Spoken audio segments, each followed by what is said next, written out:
Welcome to Session 4, where we will discuss ICT applications for disaster mitigation. The objectives of the session are to provide an overview of disaster mitigation and how ICT applications support creating information for it. So let's start with what is disaster mitigation. These are strategies or actions employed before a disaster to reduce or limit the adverse impact of a hazard. Disaster mitigation measures may be structural, such as constructing barriers and retention walls to prevent floods and landslides from reaching people. These may be building codes, construction methods, and building modification to make these resistant to hazards that may damage them.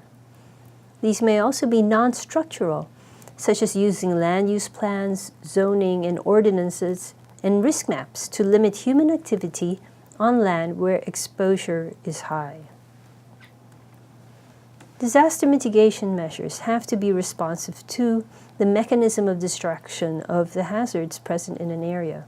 For example, volcanoes require strict zoning to prevent entry into areas immediately surrounding the volcano. It requires fire-resistant structures in places where lava, ash, and ejecta may reach.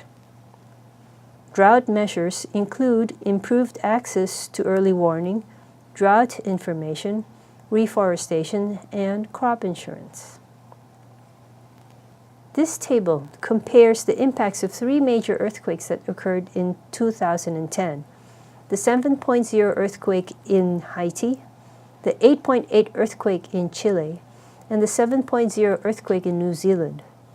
Chile and New Zealand have been investing more in disaster preparedness, and we can see that they had considerably less deaths than Haiti.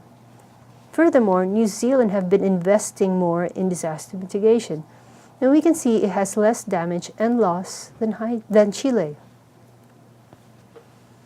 In order to mitigate against disasters, we need information on those hazards, how much of a threat they pose, and where these may strike. We need a vulnerability assessment of people. We need to research on the demographic characteristics of communities. We need to survey what are exposed in terms of infrastructure and government buildings, hospitals, and other critical facilities.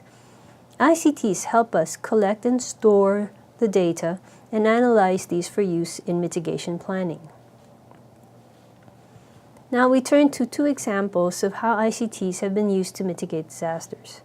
Kuala Lumpur City has a tunnel for diverting potential flood water from one part of its river to another part. This diversion reduces the amount of water that flows through the main downtown area. It is unique because when the river is not peaking, the tunnel may be used by vehicles. Sensors alert the tunnel operators to when the tunnel needs to be partially or even fully flooded, and computer models help calculate the characteristics of the flow of water in the river. The second example shows how GIS was used to make a landslide susceptibility map for Rangamati in Bangladesh. GIS software was used to calculate the risk based on several datasets relevant to disasters. So let us summarize the points to remember. Disaster mitigation is about substantially lessening the impact of hazards. Mitigation uses a combination of structural and non-structural measures that we apply per hazard. And finally, ICTs can help by supporting education about disasters and in the analysis and mapping of risk.